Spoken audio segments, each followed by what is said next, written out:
ஓம் come கணபதியே நமக. எவ்வளவோ முயற்சிகள் செய்தும் எவ்வளவோ நமக்கான பணிகளை செய்தும் சில விஷயங்கள் நமக்கு கிடைக்கலையேன்னு வருத்தப்படக்கூடிய மீனராசிக்காரர்களே, எவ்வளவோ நல்லது எல்லாருக்கும் பண்ணியிருக்கேன். என்னால் முடிந்த வரையிலும் நான் மனதிற்கு உட்பட்டு மனசாட்சியோடு வாழறேன் அப்படின்னு நினைக்கிறீங்க. ஆனால் எனக்கு ஏன் இப்படி ஒரு கஷ்டம் இருந்துக்கிட்டே இருக்குது? நான் யாருக்கும் எந்த விதத்திலும் கஷ்டங்களை கொடுப்பதில்லை. ஆனால் எனக்கு மட்டும் எல்லா இடத்திலிருந்தும் கஷ்டங்களும் கவலைகளும் வந்துக்கிட்டு இருக்கேன்னு வருத்தப்படக்கூடிய மீனராசி அன்பர்களே, இப்போ பார்த்தீங்கன்னா உங்களுக்கு கிரக பலன்கள் பார்க்கும் பொழுது கிரகங்கள் உங்களுக்கு ஒரு நல்ல அமைப்புக்கு வந்துருச்சு. இது நாள் வரையிலும் அமைப்பு சரியில்லாமல் கொஞ்சம் சிக்கலில் இருந்தாலும் இப்போ ஓரளவுக்கு அந்த மாற்றம் வந்திருக்கு. இருந்தாலும் உங்களுக்கு சரியான முழுமையான ஒரு அமைப்புக்கு வரலைங்க. உங்களுக்கு நினைத்தது நடக்கணும் அப்படின்றதும் கொஞ்சம் தள்ளி போகுது. சில விஷயங்கள் உங்களுக்கு நடந்து இருக்கணும், நல்லது நிறைய நடந்திருக்கணும், அதுவே உங்களுக்கு தடைப்பட்டிருக்கு. இந்த கொஞ்ச காலம் உங்களுக்கு நேரம் சரியில்லாததுனால வந்த ஒரு சில பிரச்சனைகளை நீங்கள் தாங்கிக்கிட்டு தான் இருக்கீங்க. குறிப்பாக சொல்லணும்னா ஒரு 2லிருந்து 3 வருட காலங்களாக படாத பாடுபட்டுட்டு இருக்கீங்க. நிறைய மனசுக்கு நிறைய வலிகளை கொடுத்துக்கிட்டு இருக்கீங்க. நம்பினவங்க எல்லாரும் உங்களை கஷ்டப்படுத்தியிருப்பாங்க. நம்பினவங்க தான் உங்களை காயவே படுத்தியிருப்பாங்க. ஒரு சில இடங்களில் தேவையில்லாத அவமானங்களையும் வலிகளையும் நீங்கள் யாரை நம்பி அவங்க மூலமாக செயலில் இறங்குனீங்களோ அவங்க தான் உங்களுக்கு அந்த இடத்துல உங்களுக்கு கஷ்டத்தை கொடுத்துருப்பாங்க. இதெல்லாம் மீனத்திற்கு இயல்பாகவே நடந்திருக்கும். அவங்க மற்றவங்க என்ன நினைக்கிறாங்கன்னா, மீனராசியை பொறுத்தவரையில் இவங்க ஒரு ஏமாளி அப்படின்னு நினைக்கிறாங்க. ஏன்னா எல்லா இடத்துலையும் விட்டு கொடுக்கறது, கனிவாக நடந்துக்கிறது, சில பிரச்சனை சாதாரண பிரச்சனையை பெருசாக்காமல் இருக்கிற பிரச்சனையை சரி பண்ணக்கூடிய தகுதியாக இருக்கிறதுனால இவங்களை என்ன பண்ணாலும் இவங்களை யாருக்கும் ஒன்றும் கேட்கறதுக்கு ஆள் இல்லைன்ற மாதிரி உங்களை இது நாள் வரையிலும் கஷ்டப்படுத்திக்கிட்டே தான் இருக்கிறாங்க. ஆனால் அதில் உங்கள் மனசை அவங்க புரிஞ்சிக்கலன்னு தான் நான் சொல்லுவேன். எல்லா இடங்களிலும் நீங்கள் சமாதானமாக இருக்கிறதுக்கு காரணம் என்னன்னு பார்த்தீங்கன்னா உங்களோட இயலாமை கிடையாதுங்க. எல்லாரையும் நம்மளை மாதிரி மனுஷங்க தான் அரவணைச்சி தான் போகணும், குற்றம் பார்த்துக்கிட்டே இருக்க முடியாதுங்கிற ஒரு நல்ல எண்ணத்திற்கு சொந்தக்காரர்களான உங்களை அவங்க புரிஞ்சிக்கல. அதனால் அவங்க என்ன பண்ணுறாங்கன்னா எப்பயுமே உங்களை ஒரு போட்டி பொறாமை, நீங்கள் எது செய்தாலும் அதை அவங்க செய்யறது, நீங்கள் செஞ்சு முன்னுக்கு வந்துடுவீங்களோன்ற பதட்டத்தில் அந்த விஷயம் உங்களுக்கு கிடைக்க வேண்டிய சில சலுகைகளை கூட கிடைக்க விடாமல் தடுத்திருப்பாங்க. சில நல்லதுகள் உங்கள்கிட்ட வந்திருக்க வேண்டியது அதையும் தடுத்திருப்பாங்க. சில நல்ல பேர் புகழ் கிடைச்சிருக்கணும், நீங்கள் தான் அந்த வேலையை செஞ்சீங்க, உங்களுக்கு உரியதுன்னு வந்திருக்க வேண்டியதுன்னு தடுத்திருப்பாங்க. அந்த இடத்தெல்லாம் உங்களுக்கு மன கஷ்டம் ஏற்பட்டிருக்கலாம், மன வலிகள் ஏற்பட்டிருக்கலாம். இருந்தாலும் அதை வெளியே காமிச்சிக்காம இன்னைய வரைக்கும் சமாதானமாக செல்லக்கூடியவர்கள் மீனராசி. இதில் என்ன ஒரு பெரிய விஷயம்னு பார்த்தீங்கன்னா உங்கள் மனசில் இருக்கிறத வெளியே சொல்ல முடியாமல் வேற மன அழுத்தத்துக்கு ஆளாகிறீங்க. ஏன்னா இதை சொன்னால் நம்மளை அவங்க தப்பாக நினைப்பாங்களோ, நம்மளோட தகுதி குறைஞ்சிருமோ அப்படிங்கிற பதட்டம் உங்களுக்குள்ளே இருக்குது. கரெக்டு.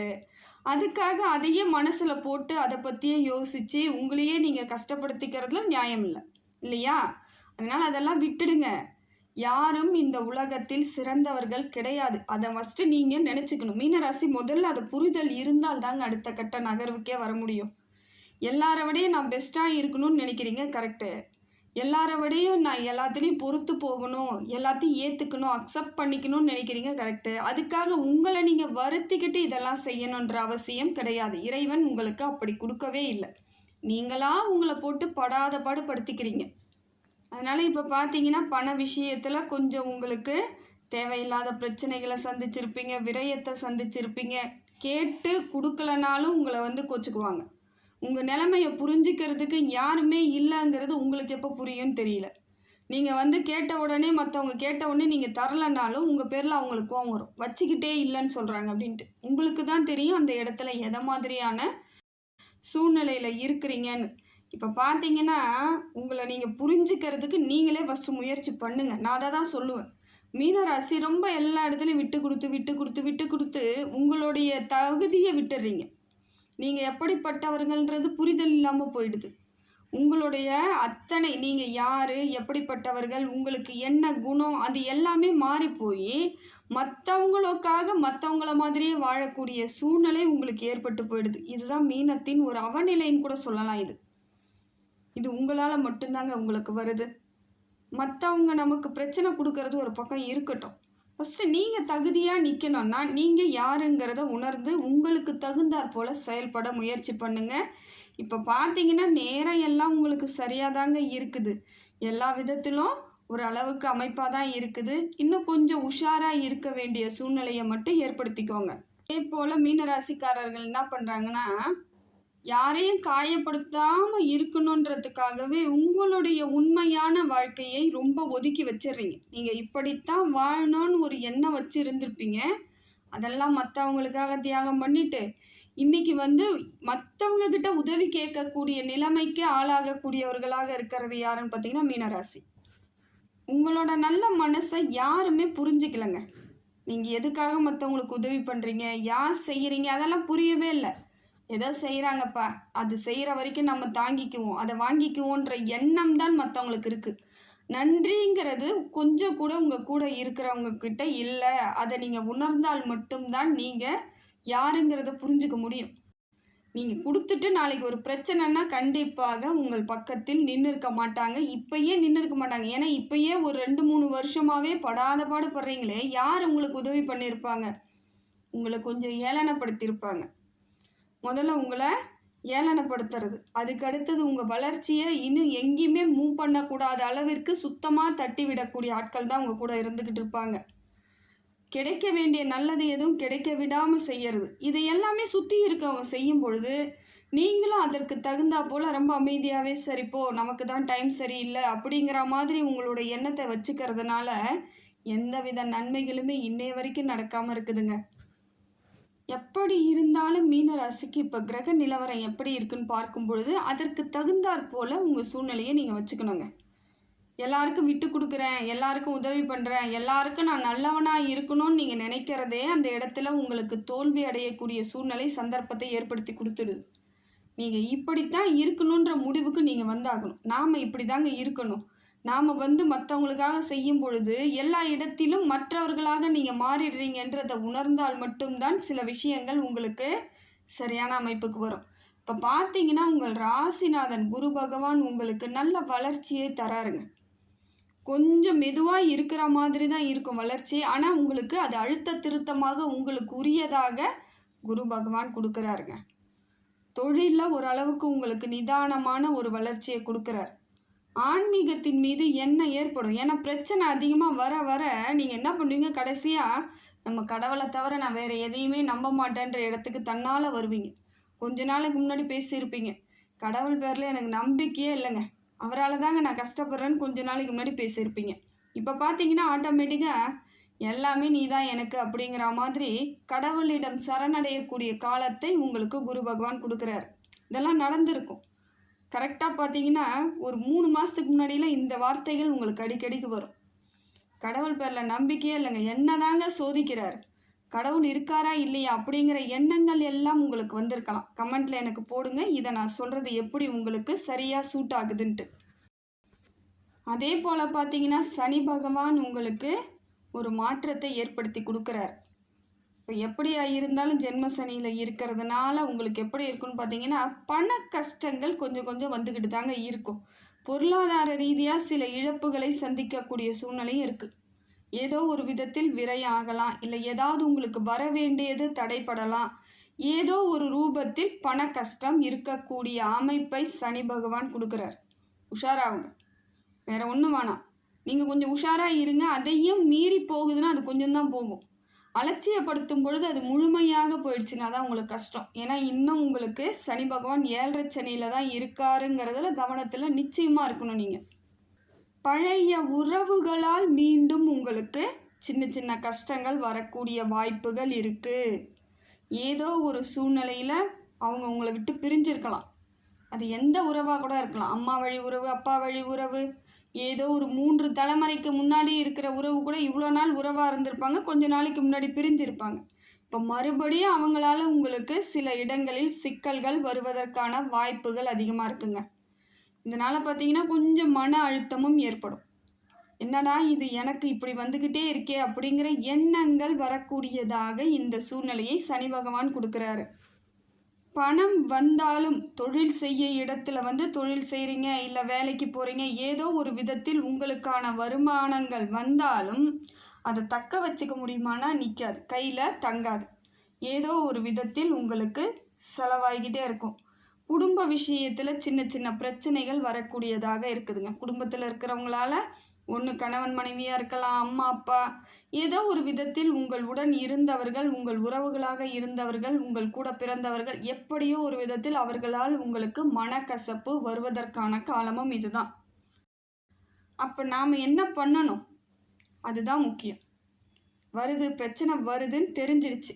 இதுக்கு முன்னாடி தெரியல, நம்ம அனுபவிச்சிட்டோம் கஷ்டத்தை. இப்போ ப்ராப்ளம் இருக்குது, நமக்கு டைம் கொஞ்சம் சரியில்லை அப்படின்னு தோணுதா, உடனடியாக அதற்கு தகுந்தாற் போல் உங்களை மாற்றிக்கணும். எல்லாத்துக்கும் முதல்ல போய் நான் செய்கிறேன், நான் இதை பார்த்துக்கிறேன் அப்படிங்கிற வாக்குறுதிகளை முதல்ல கொடுக்கறத நிறுத்துங்க. ஏன்னா இப்போ உங்களால் செய்ய முடியாது. இந்த இடத்துக்கு போய் நான் வாங்கி தரேன், இந்த செஞ்சு நான் முடிச்சு தரேன் அப்படின்னு நீங்கள் உங்கள் சொந்த பந்தத்துக்கிட்டேயோ, கணவனாக இருக்கிறவங்க மனைவிக்கிட்டேயோ, மனைவியாக இருக்கிறவங்க கணவன்கிட்டேயோ சொல்லும் பொழுது அதை நிறைவேற்ற முடியாத அளவிற்கு சோதனை வரும். அதை நீங்கள் பொருட்படுத்தாமல் நீங்கள் ஏதாவது செஞ்சாலும் அந்த இடத்துல உங்களுக்கு பிரச்சனை தான் ஏற்படுது. அதனால் வாக்குறுதிகளை கொடுக்காதீங்க. முடிஞ்ச வரைக்கும் செய்யுங்க. முடிஞ்சால் செய்யுங்க, இல்லைன்னா இல்லை. என்னையை நம்பி இருக்காதீங்க அப்படிங்கிறத அவங்களுக்கு உத்தரவாதம் ஃபஸ்ட்டு கொடுத்துருங்க. ஏன்னா உங்களையே நம்பி இருக்கும் பொழுது அந்த இடத்தில் செய்ய முடியலன்னா உங்கள் பேரில் இன்னும் கொஞ்சம் கோபம் வரலாம். உங்களை இன்னும் உதாசீனப்படுத்துவாங்க, உங்களுக்கு வலிகளை ஏற்படுத்துவாங்க. அதனால் இப்போ என்னென்னா, நீங்கள் நினைத்த காரியங்கள் எல்லாம் உடனடியாக நிறைவேற்றக்கூடிய இடத்துல இல்லை அப்படிங்கிறது ஒரு புரிதல் இருக்கணும். பேசும்பொழுது மிக கவனமாக பேசுங்க, நிதானமாக பேசுங்க, அலட்சியப்படுத்தாமல் பேசுங்க. இது ரொம்ப முக்கியங்க. அதே போல் இப்போ டைம் தான் எனக்கு சரியில்லை அப்படின்னு நீங்கள் நினச்சிட்டு எல்லாத்தையும் விட்டு கொடுக்காதீங்க. கரெக்டாக எந்த இடத்துல இருக்கணும்னு நினைக்கிறீங்களோ அந்த இடத்துல இருங்க. ஆனால் இந்த கெட்டதுலேயும் ஒரு நல்லது அப்படின்னு நீங்கள் நினைக்கக்கூடிய விஷயம் என்னன்னு பார்த்தீங்கன்னா, தொழில் நல்லா இருக்குங்க. தொழில் அது பாட்டு நடந்துக்கிட்டு இருக்கோம், பொருளாதாரம் வந்துக்கிட்டு இருக்கோம், செலவாகிக்கிட்டு இருக்கோம். ஏதோ ஒரு விதத்தில் ரொட்டேஷன் பண்ணிக்கிட்டே இருப்பீங்க, சுரண்டுக்கிட்டே இருப்பீங்க. ஒரே இடத்துல ஸ்தம்பிக்கக்கூடிய நிலை மட்டும் ஏற்படலை. இதுதாங்க ரொம்ப விசேஷம். ஏன்னா ஸ்தம்பிச்சு போயிட்டா தான் அடுத்த கட்ட நகர்வு நமக்கு என்னன்னு தெரியாது, நமக்கு போகக்கூடிய பாதை புரியாது. இப்போ இதுதான் பண்ணணும், இப்படி இருக்கணும், இப்படி செய்யணும், இது போகணுங்கிற வழிவகை உங்களுக்கு ஏற்பட்டுக்கிட்டே இருக்கிறதுனால உங்களுக்கு இந்த இடத்துல எவ்வளவு பெரிய பிரச்சனைகள் இருந்தாலும், எப்படி சூழ்நிலை இருந்தாலும் இயங்கக்கூடிய சூழ்நிலையை உங்களுக்கு சனி பகவான் கொடுத்துக்கிட்டே இருக்காரு. பண விஷயத்தில் மட்டும் கொஞ்சம் கவனம் வேணுங்க. கொடுக்கல் வாங்கல் விஷயம் இருக்கா, கொஞ்சம் கவனமாக இருக்கணும். உங்ககிட்ட சொல்லுவாங்க, எனக்கு இவ்வளோ பிரச்சனை இருக்குது, வேறு வழி இல்லை, உன்னை நம்பி வந்துட்டேன்னுவாங்க. நீங்களும் டக்குன்னு அந்த டைமில் எதையுமே சிந்திக்க மாட்டீங்க. நம்மளுடைய சூழ்நிலை இப்படி தான் இருக்குது அவங்களுக்கு, அதே மாதிரி நம்மளுக்கும் இருந்துச்சுல்ல, அந்த கஷ்டங்களை உணர்ந்து நீங்கள் செயல்படும் பொழுது அவங்க அதை வாங்கிக்கிட்டு திருப்பி கொடுப்பாங்களான்னா கிடைக்க வாய்ப்பு இல்லைங்க. இந்த டைம் நீங்கள் பண உதவி செய்தாலும் உங்களுக்கு திருப்பி வருவதற்கான வாய்ப்புகள் இல்லை. அதையும் மீறி நான் செய்வேன்னா நீங்கள் செஞ்சுக்கோங்க, ஆனால் எதிர்பார்க்காதீங்க. திருப்பி வரலன்னா உங்களுக்கு கஷ்டம் வருன்ற இடமா இருந்தால் கொடுக்காதீங்க. இல்லைங்க நான் கொடுக்குறேங்க, அது வந்தாலும் வரலனாலும் பார்த்துக்கலாங்க அப்படின்னு உங்களுக்கு ஒரு நல்ல குணம் இருந்தால் தாராளமாக உதவி செய்யலாம், தப்பு கிடையாது. மீனராசியை பொறுத்தவரையில் இந்த சூழ்நிலையை உங்களுக்குள் அடாப்ட் பண்ணுங்க, ஏற்றுக்கணும். அதை எப்படி பக்குவமாக ஏற்றுக்கணும் தெரிஞ்சுக்கணும். உங்களுக்கு சாதகமாக ஏற்படுத்திக்கணும். மற்றவங்கள மாதிரி நீங்கள் மற்றவங்களுக்கு செய்யறது, மற்றவங்களோடையே இருக்கும் பொழுது அது சாதகமான பலன் கிடைக்காது. உங்களை உணரக்கூடிய தருணத்தை தான் சனி பகவான் கொடுக்குறாரு. அதனால் கொஞ்சம் உஷாராக இருக்க வேண்டிய காலம் இது அப்படிங்கிறதுல புரிதல் இருக்கணும். புதிய முயற்சிகளை தான் பண்ணுறீங்கன்னா அதில் அனுபவம் இருந்தால் செய்யுங்க, இல்லைன்னா நிச்சயமாக ஈடுபடாதீங்க. உங்களுக்கு சம்பந்தம் இல்லாதது, உங்களுக்கு தெரியாதது, உங்கள் தகுதிக்கு மீறியது, இதையெல்லாம் ஆசைப்படாதீங்க. மனசு ஆசைப்பட தான் செய்யும். நான் எல்லாம் செஞ்சிருவேன், எல்லாம் தெரியுன்ற மாதிரி மூளையும் மனசும் உங்களுக்கு சரியாக கொண்டுட்டு போகிற மாதிரி தெரிந்தாலும் தெரியாத விஷயங்களில் ஈடுபடும் பொழுது அந்த இடத்தில் உங்களுக்கு பெரிய பிரச்சனைகள் நிச்சயமாக வருவதற்கு இப்போ சனி பகவான் உதவியாக இருப்பாருங்க. அதே போல் மீனராசியை பொறுத்தவரை குடும்பத்தில் பார்த்தீங்கன்னா ராகு பகவானால் சின்ன சின்ன பிரச்சனைகள் வருவதற்கு வாய்ப்புகள் இருக்குது. குடும்பத்தில் சின்ன விரிசல் வரலாம், குற்றம் பேசக்கூடிய ஆட்களாக நீங்கள் மாறணும். இல்லை குடும்பத்தில் இருக்கிறவங்க உங்களை பேசுவாங்க. எதையை செய்தாலும் அந்த இடத்தில் ஒரு குற்றம் நிரூபிக்கப்படக்கூடிய அமைப்பு இருக்குது. ஒன்று நீங்கள் அதை சொல்லுவீங்க இல்லையா, உங்களை பார்த்து உங்கள் குடும்பத்தில் இருக்கிறவங்க கணவனோ மனைவியோ பிள்ளைகளோ ஏதோ ஒரு விதத்தில் நீ இதை பண்ண, நீங்கள் தான் இதை செஞ்சீங்க அப்படிங்கிற மாதிரியான ஒரு சூழ்நிலை ஏற்படக்கூடிய அமைப்பை ராகு பகவான் கொடுக்குறார். முடிந்த வரையில் நீங்கள் நான் உங்ககிட்ட சொல்கிறது அதாங்க மீனராசிக்கு, குற்றம் பார்க்காதீங்க. மற்றவங்ககிட்டயே பார்க்கல குத்தத்தை ஏன் குடும்பத்தில் பார்க்குறீங்க? குடும்பத்தில் நிச்சயமாக பார்க்காதீங்க. பெரிய தவறு எதுவும் நடந்துடாதுங்கிற எண்ணத்தை நீங்கள் தயவு செஞ்சு ஏற்படுத்திக்கோங்க. கேது பகவானை பொறுத்த வரையிலும் பார்த்தீங்கன்னா நல்ல உறவுகள் வரக்கூடிய வாய்ப்புகள் இருக்குது. நம்பிக்கையான மனிதர்கள் உங்களுடன் பழகக்கூடிய அமைப்பையும் கேது பகவான் கொடுக்குறாரு. மன அமைதியை உங்களுக்கு ஏற்படுத்தி தராரு. புதிய வாய்ப்புகள் உங்களை தேடி வரக்கூடிய தருணத்தை தராரு. வேலையில் இருந்து வந்த சிரமங்கள் எல்லாம் குறையக்கூடிய அமைப்பை கேது பகவான் தராரு. திடீர்னு உங்களுக்கு பொருளாதார ஒரு முன்னேற்றம் ஏற்படக்கூடியது, இல்லை உதவி கிடைக்கக்கூடியதாக இருக்கும். எங்கேயாவது எனக்கு ஒரு உதவி வேணும்னு நீங்கள் நினச்சிட்டீங்கன்னா அது வரக்கூடிய தருணத்தை கேது பகவான் சரியாக கொடுக்குறாரு. உங்களுக்கு ஏற்ற பொறுப்புகள் வரும். நீங்கள் செய்த தியாகத்திற்கு உங்களுக்கு சரியான பலன்லாம் கிடைக்குதுங்க. ஆனால் எதுவுமே உடனே செய்யுமானா செய்யாது. கொஞ்சம் காலம் எடுத்துக்கும். அது வரைக்கும் நிதானம் ரொம்ப முக்கியம். இப்போ தாங்க நீங்கள் ரொம்ப பொறுமையாக இருக்கணும். உங்களோட பொறுமை எல்லாமே உங்களுக்கு பலனாக மாறக்கூடிய அமைப்பை உங்களுக்கு கேது பகவான் கொடுக்குறாரு. இந்த காலம் உங்களுக்கு கொஞ்சம் கஷ்டத்தை கொடுத்தாலும் நீங்கள் நம்பிக்கையை மட்டும் விட்டுறாதீங்க. எல்லா விதத்திலும் உங்களுக்கு சரியான மாற்றங்கள் ஏற்படக்கூடியதாக தாங்க இருக்குது. இறைவன் அனுகிரகத்தால் கொஞ்சம் நீங்கள் பொறுமையாக இருக்கணும். பண விஷயத்தில் கவனமாக இருக்கணும். தொழிலையே உற்சாகத்தை ஏற்படுத்திக்கணும். மனசோர்வு வந்தாலும் அதை பெருசாக எடுத்துகிட்டு போகாதீங்க. மனசு கஷ்டமாக இருக்கா, கொஞ்ச நேரம் அமைதியாக இருங்க. உங்களுக்கு பிடித்ததை செய்யுங்க, ஒரு மாற்றம் ஏற்படும். நல்ல ஒரு ஃபுட்டு எடுத்துக்கோங்க. ஒரு டைம் சரியில்லை, எனக்கு மனசு ஒரு மாதிரி கஷ்டமாக இருக்குது அப்படின்னா கொஞ்சம் போய் உங்களுக்கு பிடிச்ச சாப்பாடு ஏதாவது ஒன்று, ஸ்நாக்ஸாக இருந்தாலும் சாப்பாடாக இருந்தாலும் உங்களுக்கு பிடிச்சதை செய்யும்பொழுது அந்த இடத்துல ஒரு சந்தோஷம் கிடைக்கும். அப்போ டக்குன்னு அந்த சூழ்நிலை மாறும். இதனால் சில விஷயங்களை நீங்கள் தாங்க கையாண்டுக்கணும். எல்லாத்துக்கும் மற்றவங்களை நம்ம சொல்லவும் முடியாது, மற்றவங்களை பார்த்து நம்ம செய்யவும் முடியாது. உங்களை நீங்கள் தகுதியானவர்களாக வளர்த்துக்கலாம். மீனராசி அப்படிப்பட்ட ஒரு குணம் படைத்தவர்கள் தான். எல்லா விதத்திலும் உங்களுக்கு நன்மை ஏற்படக்கூடிய நேரமாக தான் இருக்குது. இதை உங்களுக்கு தகுந்தாற் போல மாற்றிக்கொள்ளக்கூடிய அறிவையும் திறமையையும் வளர்த்துக்கிறது உங்கள் பொறுப்பு தாங்க.